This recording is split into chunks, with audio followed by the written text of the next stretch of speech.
নমস্কার বন্ধুরা, ঘরোয়া রান্না বাই চৈতালিতে সবাইকে স্বাগত জানাই। আজকে নিয়ে চলে এসেছি দুর্দান্ত স্বাদের একটি ডিমের রেসিপি। তার জন্য আমি এখানে 5খানা মতো ডিম সেদ্ধ করে প্রত্যেকটা ডিমের গায়ে কাট লাগিয়ে নিচ্ছি, না হলে তো তেলে দিলেই ডিম ফাটবে। প্রত্যেকটা ডিম কাট লাগিয়ে নেওয়ার পর ডিমগুলো আমি ম্যারিনেট করে নেব। এই ডিমের রেসিপিটা খেতে এতটাই দুর্দান্ত হয়, আর একদম নতুন পদ্ধতিতে করছি, যেটা ভাত, রুটি, পরোটা সব কিছুর সাথেই কিন্তু অসাধারণ লাগবে। এটা ম্যারিনেশন করতে এর মধ্যে আমি নুন, হলুদ এবং কাশ্মীরি লঙ্কার গুঁড়ো দিলাম, তা দেখতে একটু সুন্দর লাগবে। দিয়ে খুব ভালো মতো ডিমগুলো আমি ম্যারিনেট করে নেবো, যাতে প্রত্যেকটা ডিম এই মশলাতে কোট হয়। তাই প্রত্যেকটা ডিম খুব ভালো মতো আমি একটু ম্যারিনেট করে নেবো। প্রথমে বাটিটা ধরে একটু টস করে নেবো, তাহলে কি আর প্রত্যেকটা ডিম সমানভাবেই কিন্তু ম্যারিনেট হবে। আর অন্যদিকে আমি কয়েকটা আলু সেদ্ধ করে রেখেছিলাম, আলুগুলো খোলা ছাড়িয়ে অর্ধেক করে নিয়েছি। এর মধ্যে দুটো আলু আমি একটু ভেঙে ভেঙে নেব। এরমভাবে ভাঙা আলু সেদ্ধ দিয়ে ডিম কখনো বানিয়েছেন? না বানালে এই পদ্ধতিতে অবশ্যই একবার বানিয়ে নিন। দুটো আলু আমি এরমভাবে ভেঙে ভেঙে নিলাম। তাতে কি হবে, যখন এটা আমি দেবো মশলার মধ্যে, গ্রেভিটা বেশ সুন্দর থকথকে হবে আর খেতেও ভালো হবে। ডিমগুলো আমি ভেজে নেবো একটু ভালো মতো, এপিট ওপিট করে লালচে লালচে করে, যাতে ডিমের গায়ে একটা সুন্দর কালার ধরে। তার জন্য ডিমগুলো আমি ভেজে নেব। আমার রেসিপি আপনারা কে কোথা থেকে দেখছেন অবশ্যই কিন্তু জানাবেন বন্ধুরা। আপনাদের কমেন্টগুলো পড়তে যেমন ভীষণ ভালো লাগে, আপনাদের কমেন্টে কিন্তু রান্না করার উৎসাহ পাই। চ্যানেলে নতুন বন্ধু হয়ে থাকলে চ্যানেলটি সাবস্ক্রাইব করে পাশে থাকার অনুরোধ রইল। পাশে থাকা বেল আইকনটি প্রেস করে অল নোটিফিকেশানটা অন করে দেবেন, যাতে নিত্য নতুন রেসিপির আপডেট সবার আগে আপনাদের কাছে পৌঁছে যায়। এই ডিমে আমি পেঁয়াজ দেবো। পেঁয়াজ আমি 3টে মতো মিডিয়াম সাইজের পেঁয়াজ খোলা ছাড়িয়ে ভালো মতো ধুয়ে নিই। এবার কেটে নিচ্ছি, সরু সরু করে পাতলা পাতলা করে কেটে নেব। কেটে নেওয়ার পর একটু হাতের মাধ্যমে এই প্রত্যেকটা পেঁয়াজ একটুখানি হাতের মাধ্যমে ভেঙে ভেঙে নেবো, যাতে সবগুলো একটু ছাড়া ছাড়া হয়ে যায়। তাহলে কী হবে, তাড়াতাড়ি একটু ভাজা হয়ে যাবে। এরমভাবে দেখুন প্রত্যেকটা পেঁয়াজ হাত দিয়ে একটুখানি জাস্ট প্রেস করলেই প্রত্যেকটা পেঁয়াজ কিন্তু সুন্দরভাবে কিন্তু ছাড়া ছাড়া হয়ে যাচ্ছে। এবার পেঁয়াজগুলো একটা প্লেটের মধ্যে তুলে আমি রেখে দেবো। আর অন্যদিকে একটা আমি মশলা বানাবো। যে মশলার মধ্যে আমি নিয়েছি প্রায় 7-8টা মতো রসুনের কোয়া, 1 ইঞ্চি মতো আদাটা ছোটো ছোটো করে কেটে নিচ্ছি, যাতে ব্লেন্ডটা সুন্দরভাবে হয়। নিয়ে নেবো একটা পাকা লঙ্কা আমি একটাই দিচ্ছি, আমার মেয়ে খাবে তাই। ও খুব একটা ঝাল খেতে পারে না। যদি আপনাদের বাড়িতে ঝাল বেশি খায়, আপনারা লঙ্কার পরিমাণটা ঝালের পরিমাণটা একটু বাড়িয়ে কমিয়ে নেবেন আপনাদের প্রয়োজন অনুযায়ী। একটা টমেটো দিয়ে দিলাম 4 ফালি করে, আর দিলাম অল্প একটু ধনেপাতা। এটা দেওয়ার জন্য কিন্তু বেশ টেস্টটা সুন্দর আসে। এবার কড়াইতে আমি ডিম ভাজার তেলেই আলুগুলো একটু এপিট ওপিট করে নুন হলুদ দিয়ে ভাজা ভাজা করে নেব, যাতে আলুগুলোর মধ্যেও সুন্দরভাবে মশলা ঢোকে আর যাতে খেতেও দুর্দান্ত একটা টেস্ট হয়। এর মধ্যে একটা আলু আমার একটু বড় মনে হচ্ছিল, আমি দুভাগ করে দিয়েছি, যেহেতু সেদ্ধ ছিল অসুবিধা হয়নি। আচ্ছা, আলুগুলো ভাজা হয়ে গেল। আলুগুলো এবার তুলে একটা বাটির মধ্যে আমি রেখে দেবো। আর আলু ভাজার পর অল্প একটুই তেল ছিল, তাই এর মধ্যে 1 চামচ মতো আমি তেল অ্যাড করেছি। করে ওর মধ্যে ফোড়ন দিলাম গোটা গরম মশলা, সাদা জিরে আর 2টো তেজপাতা।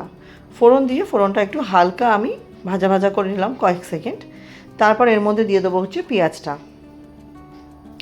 পেঁয়াজটা দিয়ে কিন্তু পেঁয়াজটা একটু ভালো মতো ভাজা ভাজা করে নেবো। আমি পেঁয়াজ ভাজার সময় কিন্তু কোনো রকম নুন ব্যবহার করিনি।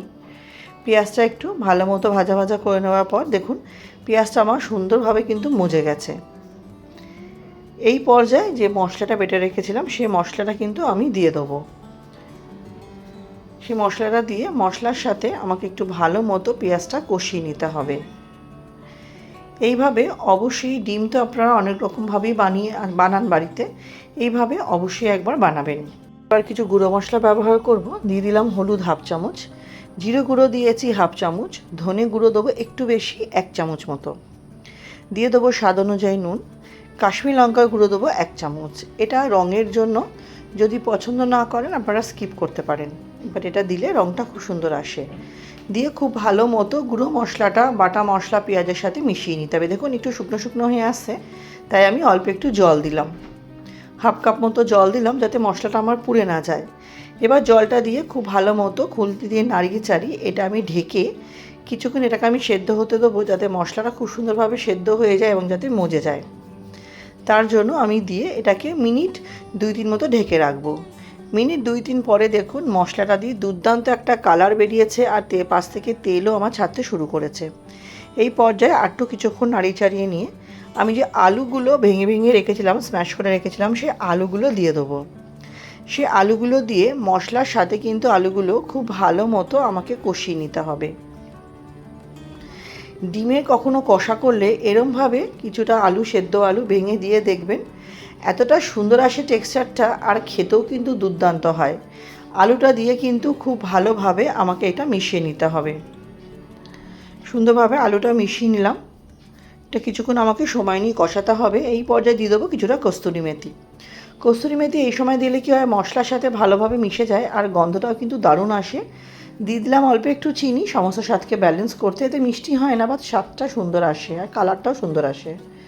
দিয়ে খুব ভালো মতো আমি কিন্তু এবার এটাকে কষিয়ে নিচ্ছি। এই কষানোটা আমাকে একটু সময় নিয়ে কষাতে হবে। যত সুন্দরভাবে কষাবো তত ভালো কিন্তু রান্নায় স্বাদ আসবে। তাই একটু ভালো মতো খুন্তি দিয়ে আমি মশলাটা ভালো মতো কষিয়ে নিচ্ছি।